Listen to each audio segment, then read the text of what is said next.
I think that's a great segue to our phone call today because, a lot of us this time of year are focused on organization and simplifying, and we're going to give a call to Stephanie Sikora from Life Made Simple. It's probably easiest to describe what she does as professional organizing, but as you'll hear, she's about more than just like filing and color coding and making your spaces look pretty. Hello. Hi, Stephanie. Hello, how are you? We are doing great. Thank you so much for taking time with us today. I know that a lot of what you do is around organizing, but you don't necessarily consider yourself a professional organizer. So why don't you start off by describing for everyone what you do? I like to think of myself more as a systems consultant, and I focus a lot more on systems because I think organization in a traditional sense has been seen as creating a perfect space. And I really look at how things function. And when I work with people and even in my own home, really focusing on the behaviors and the flow of that home and really work with them to create systems that make things simpler and more efficient. So it's not about creating a perfect space. I think it's a bonus if it looks really cute and we try to make it look like that so we enjoy it.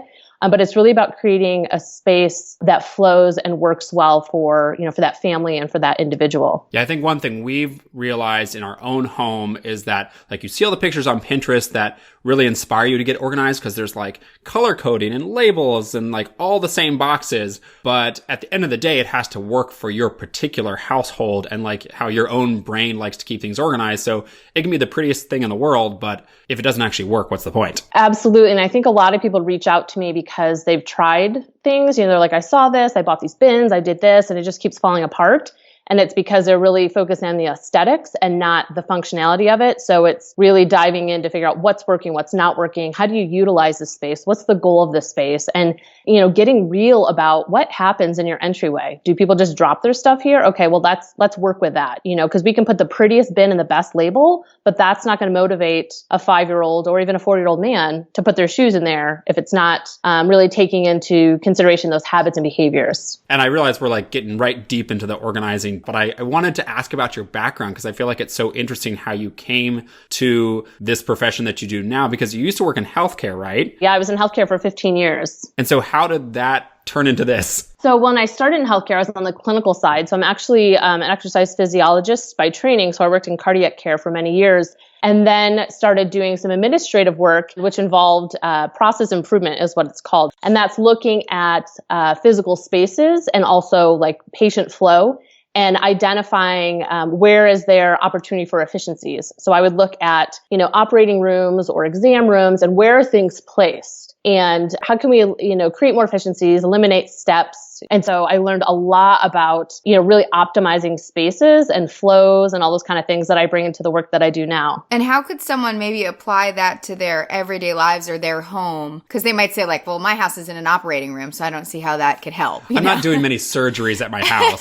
Well, that's funny because I talk to a lot of moms and I'm like, you know what? It's just like healthcare. At the end of the day, we're just trying to keep people alive, right? Right, that's true. And, actually, I say the kitchen is just like an operating room. There's knives, luckily not any blood, hopefully not. But, it's set up where you have various stations. So the kitchen is a space I love because we utilize it so much and there's so many opportunities to create efficiencies in our time. And so looking at, just like we did in the OR, it's when you're doing a certain, let's say procedure or activity in the kitchen, are you cooking? Are you preparing breakfast? Are you preparing lunch? Are you putting dishes away? And when you're in that zone or that station, what do you need? And is it all accessible to you? So when I'm making dinner or making my kids lunches, I don't want to be running all around the kitchen. I want to get it done and move on to the next thing because our world is getting so busy and we have, just a finite amount of energy each day. And we don't want to waste it on, activities like that. We want to conserve it for what's really important. So I think there's a lot of similarities. Yeah, actually, you saying the stations thing is so poignant because I think a way long time ago on this podcast, we mentioned we made one tiny change in the kitchen and it made things so much easier. And it was putting a Sharpie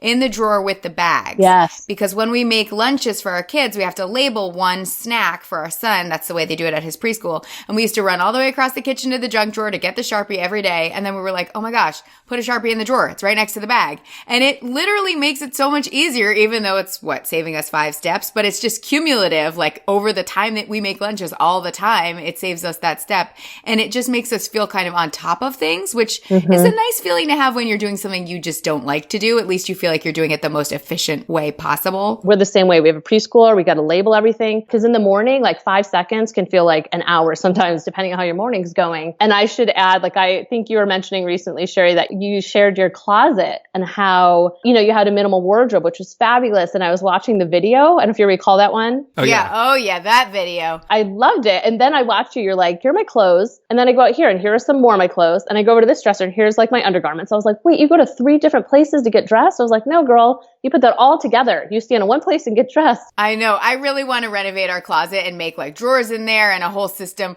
Right now, as it stands, John gets dressed completely in the closet. I get dressed mostly out of the closet and then I go in there to get like a jacket or something. Right now, I'm the most efficient dresser in the household. Totally.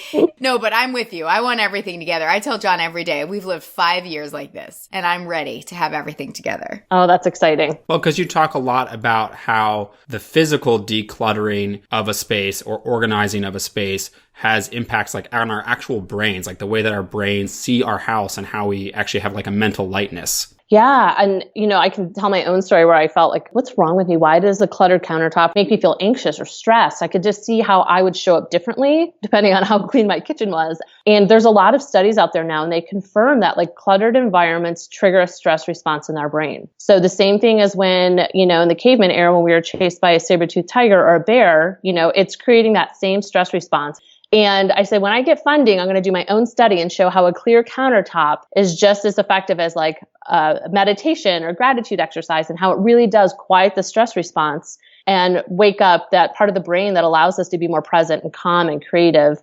So yeah, I think it's helped a lot of people to understand why they react in certain environments. That connection is really interesting between how your space looks to how you are acting towards others. I think especially this time of year when people are making resolutions and like they want to be more patient or they want to tell their loved ones they love them more. Like if your resolution is not, I'm going to be more organized or I'm going to keep my house cleaner, but you want to, be kinder or talk more gently with your children when you're upset, whatever those things are, that maybe a way to get there is to focus on something concrete, like keeping your house more organized. Absolutely. And there's so many different behavior change models out there. And at the foundation of all those is environment. And so if you want to change a certain behavior, you start with your environment. And I always tell people, I'm like, you want to make one small change, clear your countertop each night, and you'll be amazed how your day starts differently. Well, you talk in your book about a 3-step process that people can take. Why don't you describe that for everyone? Yeah. So the 3-step process is simplify, systematize, and sustain. So really paring down, the number of items in that given space you're focusing on, and creating systems. So that's really about everything having a home in that space, and a home that makes it easy to find, easy to put away, and creates efficiencies. It just makes your life easier.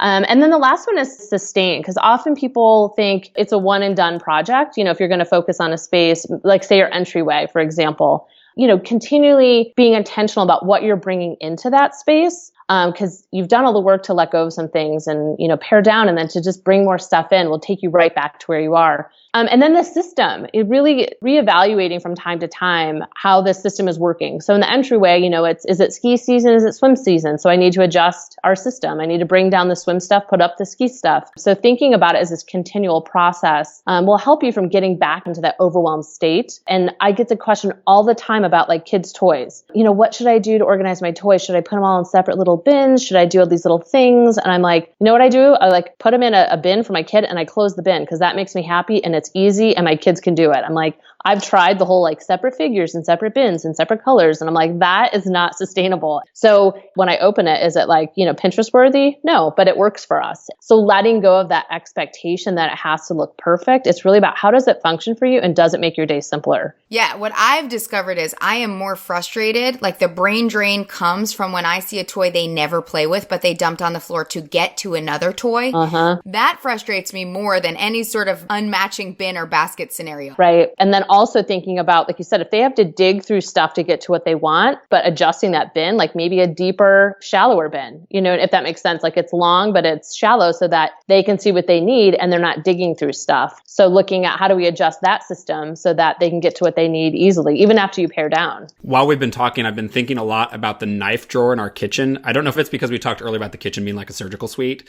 but I was looking at our knife drawer, which is very convenient. And we actually, when we renovated our kitchen, we put little boxes to wrangle all the knives and stuff, but it has become a mess. And there are probably 15 knives in there that we don't use. Mm-hmm. And there's favorite knife and all the other extra knives. Right. I mean, really, like I use probably one knife to do most things. And so I don't know why I have all these excess knives. And I was thinking I should go and get rid of these, because if I have less stuff in here, if I simplify it, then it will be easier to like put them back in the place they go, so that when I need a knife, I can reach in and just like grab the one I want, rather than having to like find it under the can opener and the ice cream scoop and all the other stuff that ends up tossed in there. What do you think's been holding you back from letting go of the knives? Well, I think it's this idea of like, well, I might need more than one knife. Like, what if I'm cutting with both hands? Like, what if we lose favorite knife? What will we do? Right. Like, I don't really know why, because there are like 4 of the exact same knife. I don't know. You talk yourself into all the scenarios where you need stuff, but like, I don't use them 99% of the time. Exactly. And like you said, like fear and guilt are the 2 common things that hold people back from letting go. It's fearful of what if I need this, or just in case, and the guilt of if someone gave it to you or whatever. And I think once you start letting go of stuff, what I've seen in my own life and with other people, they're like, wow, like I've gotten rid of a lot and I haven't really missed anything. And so you feel more confident in letting go of stuff. I think Sherry and I have fully bought into the sort of power of putting these systems in and keeping things simple and organized. But I know there are probably some people listening who are thinking either like, no, that's not my problem, or like, I actually had a teacher in high school who was like, no, I work better when my desk is messy. Like when I have piles everywhere, this is how I'm efficient. For any people who think they're not a candidate to make this improvement in their life, like what can they look for to say like, you know what, maybe I should take a second look at this space and think what I can do differently? You know, you bring up an interesting point that at the simplest level, we all have a desire for order as humans. And even people who have piles, there's a sense of order in those piles. If you're noticing that, gosh, I'm always agitated when I'm in this space. When I walk into my closet, I get stressed trying to look for clothes, or, you know, in my office, I can't focus. So I start working at the kitchen counter is what I notice a lot of people doing. And so they might say, oh, no, my office doesn't bother me, but well, why aren't you working in there? So just really stepping back and heightening that awareness of how is that space making you feel? And say this person is standing in their office and they've identified it, like this room makes me feel bad. What would be a good place to start? Like, should they run to the store and buy baskets and bins? Should they burn it all?